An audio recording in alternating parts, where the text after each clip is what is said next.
بسم اللہ الرحمن الرحیم۔ خثعم قبیلے کا ایک شخص اللہ کے رسول صلی اللہ علیہ وسلم کے پاس آتا ہے اور کہتا ہے، یا رسول اللہ صلی اللہ علیہ وسلم، ای الاعمال ابغض الی اللہ، کون سا عمل اللہ کے ہاں مبغوض ترین ہے؟ قال الاشراک باللہ، اللہ کے ساتھ شرک کرنا سب سے برا عمل ہے۔ قلت یا رسول اللہ صلی اللہ علیہ وسلم، وہ کہتا ہے میں نے کہا پھر کون سا؟ قال قطیعۃ الرحم، شرک کے بعد جو اللہ کے ہاں مبغوض ترین عمل ہے وہ قطع رحمی ہے۔ قطع رحمی گناہ ہی ایسا ہے کہ تو اللہ کی بخشش سے محروم ہو سکتا ہے۔ ابو ہریرہ رضی اللہ تعالی عنہ سے مروی ہے، رسول اللہ صلی اللہ علیہ وسلم نے فرمایا، تفتح ابواب الجنہ یوم الاثنین و یوم الخمیس، ہر سوموار اور جمعرات کو جنت کے دروازے کھول دیے جاتے ہیں۔ فیغفر اللہ لکل عبد لا یشرک باللہ شیئا، اللہ رب العزت ہر اس اپنے بندے کو معاف فرما دیتے ہیں جو شرک نہیں کرتا، الا رجل كانت بینہ وبین اخیہ شحنا، سوائے اس شخص کے جس کے بھائی کے درمیان کوئی شحنا ہوتی ہے، کہ بغض و عداوت ہوتا ہے۔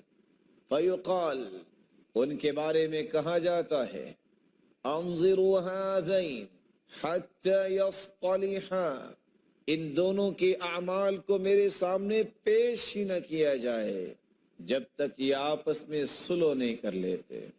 جابر رضی اللہ تعالی عنہ سے مروی ہے، رسول اللہ صلی اللہ علیہ وسلم نے فرمایا، تعرض الاعمال یوم الاثنین و یوم الخمیس، ہر سوموار اور جمعرات کو اعمال پیش کیے جاتے ہیں۔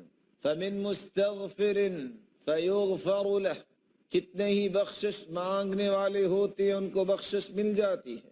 ومن تائب فیتاب علیہ، کتنے ہی توبہ کرنے والے ہوتے ہیں ان کی توبہ کو قبول کر لیا جاتا ہے۔ ویرد اہل الضغائن لضغائنہم ای احقادہم حتی یتوبوا، اور وہ لوگ جن کے دل میں ضغینہ، حسد، حقد ہوتا ہے اور آپس میں تعلق توڑے ہوئے ہیں، ان کے اعمال کو پیش ہی نہیں کیا جاتا جب تک وہ اس گناہ سے توبہ نہیں کر لیتے۔ رسول اللہ صلی اللہ علیہ وسلم نے اس لیے فرمایا تھا، جبیر ابن مطعم روایت کرتے ہیں، لا يدخل الجنت قاطع ای قاطع رحم، کوئی بھی شخص جو قطع رحمی کرنے والا ہے جنت میں داخل نہیں ہوگا، بلکہ رسول اللہ صلی اللہ علیہ وسلم نے فرمایا، لا يحل لمسلم ان يهجر مسلما فوق 3 لیال، کسی مسلمان کے لیے حلال ہی نہیں، جائز ہی نہیں کہ 3 دن سے زیادہ اپنے کسی مسلمان بھائی سے قطع تعلق، 3 راتوں سے زیادہ اپنے مسلمان بھائی سے قطع تعلق رہے۔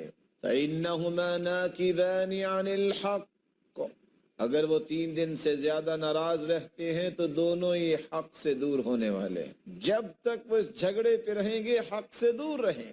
فأولہما فیئا الی الصلح یکون سبقہ بالفی کفارۃ اللہ، اور ان دونوں میں سے جو صلح کرنے میں سبقت لے جاتا ہے، چھوڑ دینے میں سبقت لے جاتا ہے، اس کا یہ عمل اس کے گناہوں کا کفارہ بن جاتا ہے۔ بلکہ رسول اللہ صلی اللہ علیہ وسلم کا فرمان ہے، من ہجر اخاہ فوق 3 فہو فی النار، جو 3 دن سے زیادہ قطع تعلقی کرتا ہے وہ جہنم میں جائے گا، الا ان یتدارکہ اللہ برحمتہ، ہاں اگر اللہ کی رحمت اسے پہنچی تو اللہ اس کی حفاظت فرمائے گے۔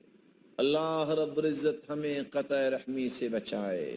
اللہ رب العزت ہمیں رشتہ داروں سے اچھے تعلقات قائم کرنے کی توفیق عطا فرمائے۔ أشهد أن لا